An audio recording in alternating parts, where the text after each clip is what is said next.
So I think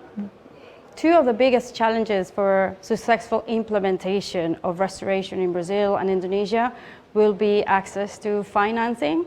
and also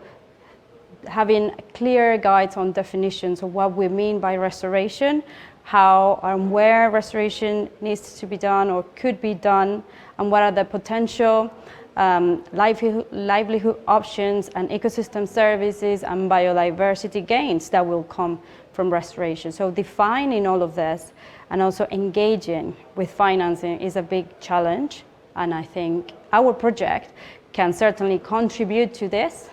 All the modeling that Restore Plus is doing is providing options and alternatives to explore different scenarios into the future on how we can implement restoration to make it successful, both within the Brazilian and the Indonesia context. So it gives us flexibility to explore entry points, how to interact with different actors, and how to engage and mainstream the concept of restoration and the need for restoration into the future, and the benefits, both social, economic, and in terms of biodiversity and ecosystem services that restoration can bring.